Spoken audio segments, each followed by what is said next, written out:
Assalamu alaikum and welcome to this 1 year review of the Believers Early Chris podcast. This is your brother Rahul Ali, the early talent man. And before I start, if any of my nephews and nieces are watching this and planning to play this out loud when I come to see them, then just know I will deduct your Eid money. So the warning has been issued. The shots have been fired. Anyway, this episode. Okay, so yeah, 1 year review of the podcast. For those that have the eagle eye, they'll realize actually it's been almost 1 year, 2 months since I've started the podcast. I think the first episode was released July 27th. Anyway, doesn't matter. Life gets in the way sometimes, and things happen, so you are a bit delayed. But this is the 1 year and a bit review of the podcast. And essentially, I'm going to sort of break it down into 3 categories. Number 1, what have I learned from doing a podcast and what are the benefits? So what have I learned in terms of the benefits of a podcast and why you should consider starting one? So what are the benefits to you starting a podcast as well? Number 2, the struggles of doing this podcast and the wider project. And then number 3, my reflections on the project as a whole and where I think youth development or any kind of Muslim development or people development needs to be in terms of the thinking. So without further ado, let's cue the amazing theme tune and we'll begin.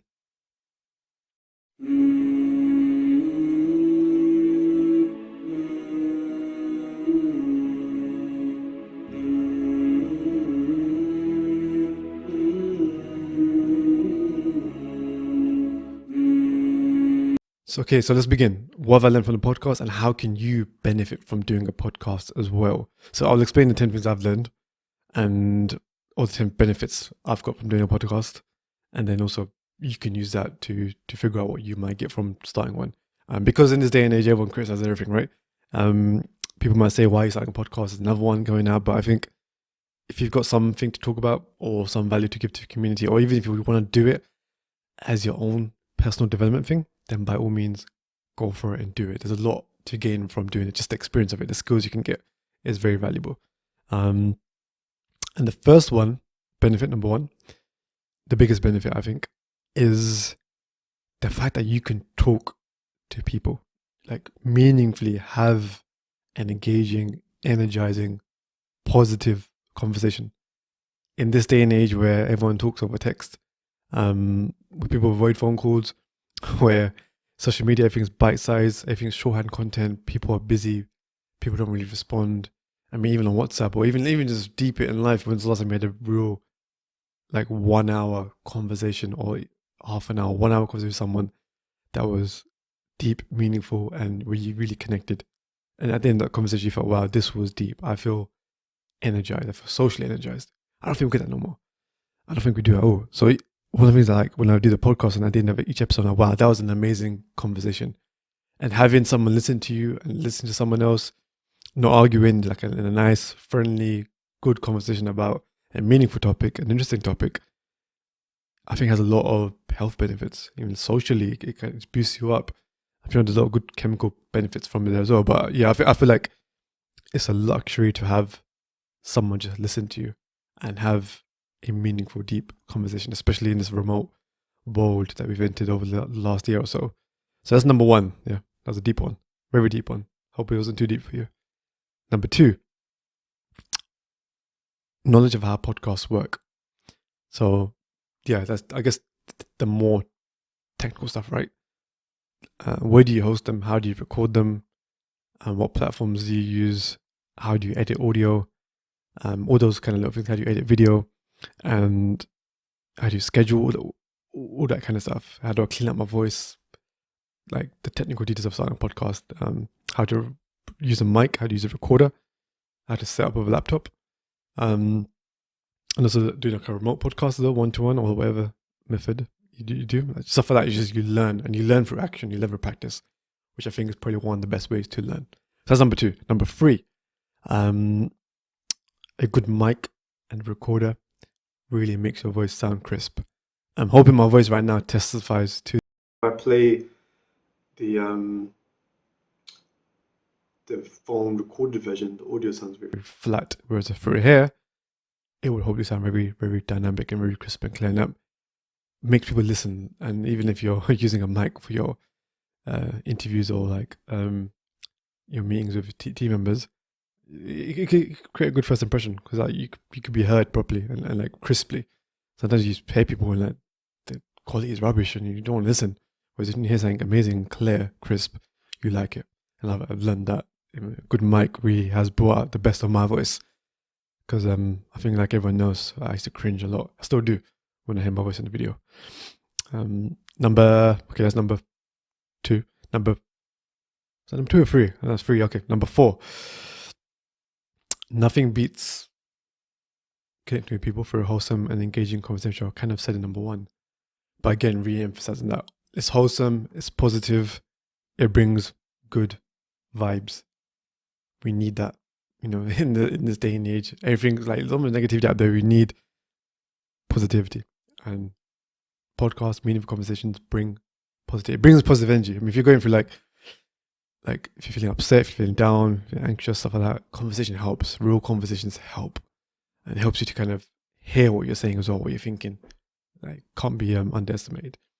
Number 5, it builds your communication skills and your people skills. Yeah, just look at my first video of the findings, and look at it now. I'm sure you're seeing a much better person communicating, much more energetic, less robotic, still slightly robotic, but better than before. And it's not like kind of forced, or like it doesn't look too bad, because the practice talking in front of a camera where there's no one there behind, and just keep on doing it and trying to bring like your positive energy, body language. It helps build your communication up. Like it helps you because a lot of communication is body language. The majority of it is body language. I think the rest of it is tone, and the minimum is vocabulary. So it's helped me definitely build my communication and people skills, right? Making people comfortable talking to you is a master skill really. And people, any people skills you could do, people management skills, is a master skill that's going to help you for your whole life. From being a younger, if you don't work, to like being a team leader or CEO or whatever, or if you're starting out. Yeah. Because the fact that I can when I'm in a conversation, talk to someone, and they feel like the story is they forget they're being recorded, they forget this whole thing's being set up to be recorded to go on YouTube, because the second you make them feel it's a natural conversation and learn how to speak to them, make them feel comfortable, the second you get the best out, you get the best from them. And I think definitely it's helped me with my people skills and helping make people that would be shy otherwise to talk like on a podcast or on camera feel comfortable. It's definitely like a soft skill to master. Number 6, you can grow your network. Definitely, 100%. I use LinkedIn to reach out to most of my contacts on the podcast. I mean, Mohammed Faris, the overproductive Muslim, like, I don't know how I got him on my second episode, of the podcast. I didn't even have, a scheduler to book a meeting. I didn't even, it was just literally, before it even begun, the podcast wasn't even out. But alhamdulillah, I managed to reach out to him, and he responded, and I got him on the podcast. I mean, that came in through, using LinkedIn, but having had a meaningful conversation with Mohammed Faris is amazing. And even everyone else I've spoken to, the brothers from BT, I've now got contacts in BT, basically, apprentices, degree apprentices.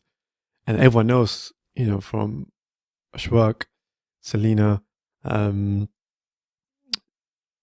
Moti, just these people I would have never imagined I would have got a chance to speak to any of them on a podcast about careers, about anything. I feel like I've had really good, meaningful connections, that I've built good professional connections, even some friendships, professional friendships as well.